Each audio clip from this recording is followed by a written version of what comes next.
Solo in the DMZ can be a lot of fun. It's so much more hectic and intense than playing with a team, especially when most other players are in full squads. But it's 100% the toughest way to play. After this video, you will be the deadliest solo player in the DMZ. Unless you're already a Giga Chad wearing hash brown bags from McDonald's for socks, taint smelling like Sabaro's Pizzeria, yelling up to mom for more Hot Pockets, and to change your bedpan. Mom, more Hot Pockets! And after the most recent patch, dropping into Modern Warfare 2's DMZ as a solo is rough. Mom, more Hot Pockets! I am Player2, YouTube's main source for daily DMZ guides, so I'm gonna give you the best tips that I got for solo loadouts, gearing up quickly mid-match, special loot locations, and how to win firefights against full squads. If that tickles your little pickle, consider subscribing! So the very first thing that we need to square away for you to have the best chance as a solo in the DMZ is your loadout.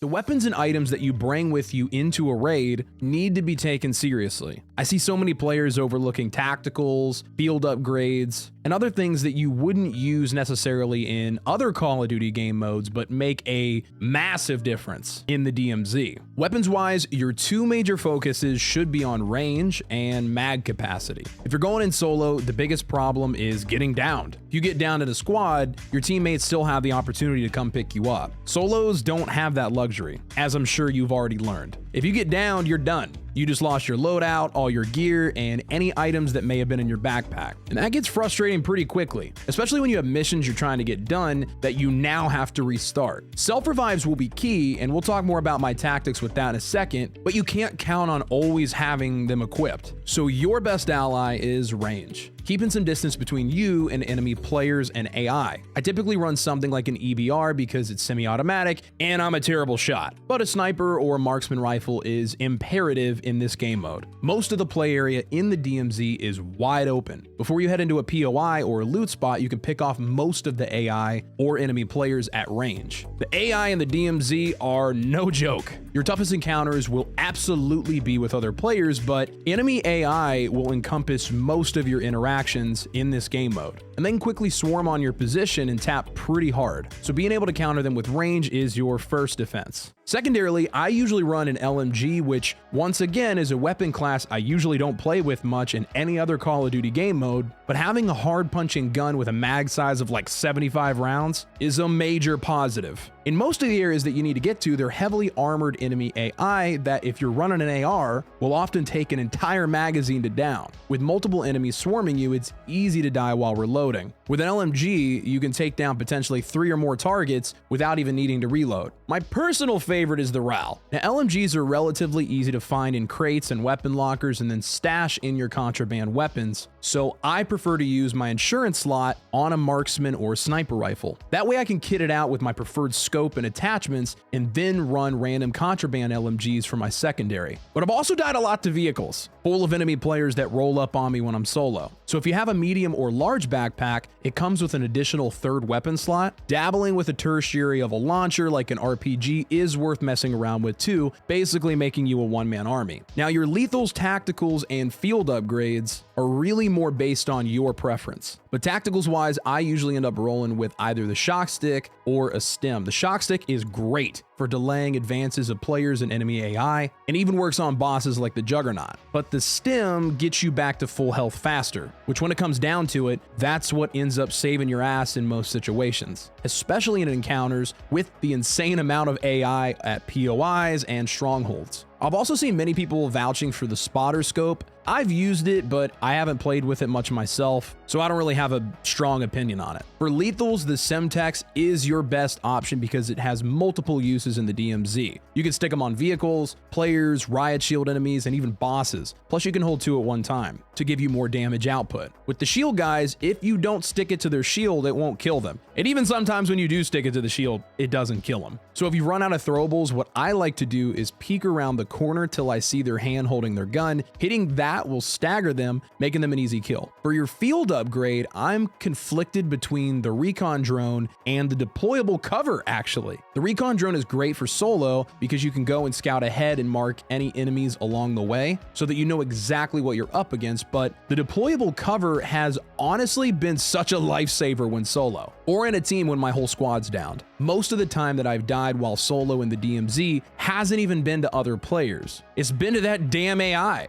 Usually from playing too aggressive, especially going into areas that aren't viable when you're alone, like the Satik Caves complex, that's just crawling with armored enemy NPCs and not much cover. Just don't go there when solo. It's dumb. At any rate, when I die, it'll be because I was reloading, which, like I said, can be easily fixed by running with a large magazine on an LMG. Or honestly, the M13B that you pick up off the chemist. That is literally the best contraband weapon in the DMZ, but it's tougher now to get than ever because with the recent patch, bosses DDoS you once you get into range, so you can't just run them over anymore. But outside of reloading, I'll also die when I'm at low health trying to find cover so that I can plate up or heal. Oftentimes the AI will chase you down, so while you think you're momentarily safe, they'll come up and tap you while you're in the middle of healing or plating. So I've started carrying around this deployable cover and using it at these exact situations. And now it's kind of become my go-to for a field upgrade when solo. At least when I don't have a revive pistol, that is. Which if you can, you should always have that equipped. The problem is you can't select them from your main field upgrades. They have to be found, and they'll be lost upon death or use. They also get used first before your self-revive when you get downed. So it helps to know the best locations to find them along with other important equipment to have you in the best position to survive solo. Which brings us to gearing up fast when you first drop in.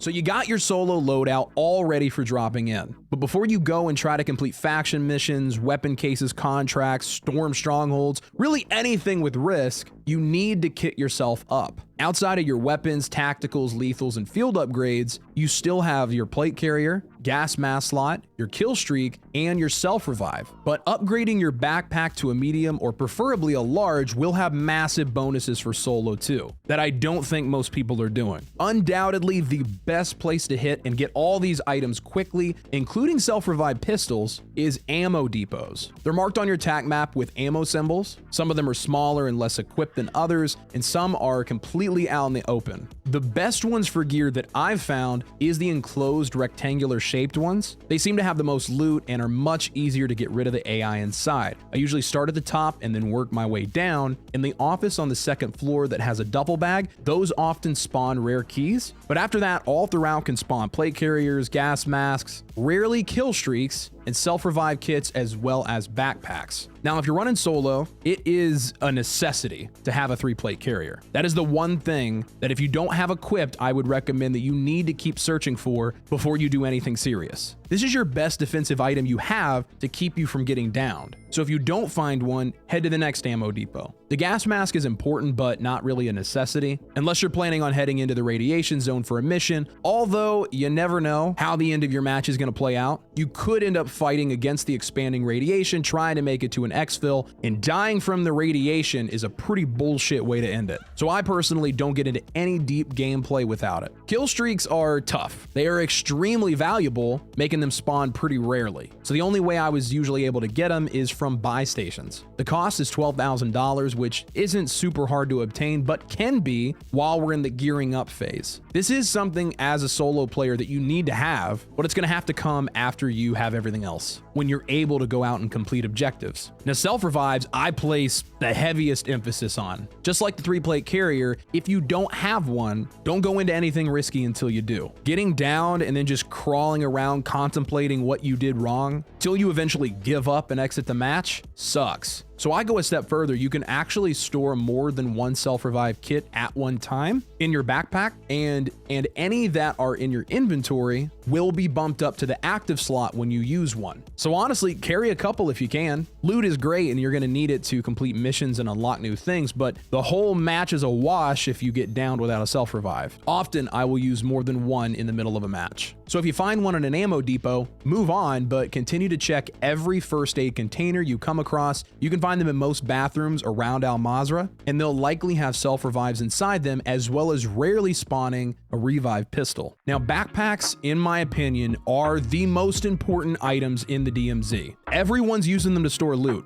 but they can also be used to help you survive. Medium or large backpacks have the extra weapon slot, like I said before, allowing you to carry a third gun. That can be used for various reasons. You can store extra self-revives, giving yourself multiple lives, but I also recommend dedicating at least one slot for extra armor plates. You can carry up to 3 outside your backpack, but when you're engaging a large amount of AI or an enemy team, you can eat through those pretty quickly. I like to use one of my backpack slots to store 3 extra, because if you run out of plates in the middle of a fight, you're screwed. If I have a large backpack with more spaces, sometimes I'll dedicate a slot for an extra lethal or tactical. Once you use the one that's equipped, the one that you have in your backpack will automatically equip. Now, besides the ammo depots, you should look for lockers that can hold most of these items, especially plate carriers and backpacks, as well as any orange crate. Anytime that I found a kill streak or a contraband weapon that is kitted with attachments, it's been in one of those. Now let's talk about when you're solo, you actually have to play the DMZ quite different.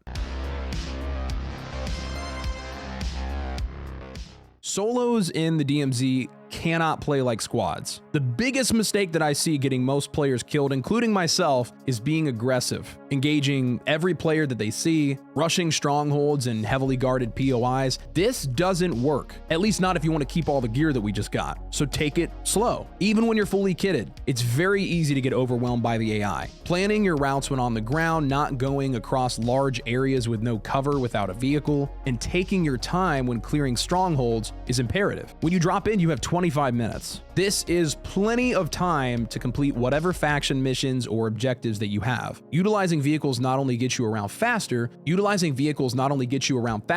but increases your chances of survival when hopping from location to location. Now, with everything that we've talked about, you've already gained tons of solo tactics to handle yourself through a match. But one of the more unavoidable potentials for PvP is exfils. This is probably the most likely place where you will experience other players as a solo. I always try to drive straight up to the exfil, call in the chopper, get back in my vehicle, and then drive around until the chopper lands. That way I keep myself a moving target and have the cover of my vehicle. But I also use this time to drive around in a circle, trying to see if any players are trying to rush or camp my extract. If they are, depending on their position and vehicle, I'll engage them if I feel comfortable, or head to the next evac if I don't. On top of that, if you're fully kitted, you can complete a hostage rescue contract and create your own exfil. After you secure the hostage, an evac is called in, and you can just hop on board with the guy and get out that way. Look, playing the DMZ solo is 100% going to be tougher than playing in a squad. Even with all that we've talked about in this video, you're still going to die a lot.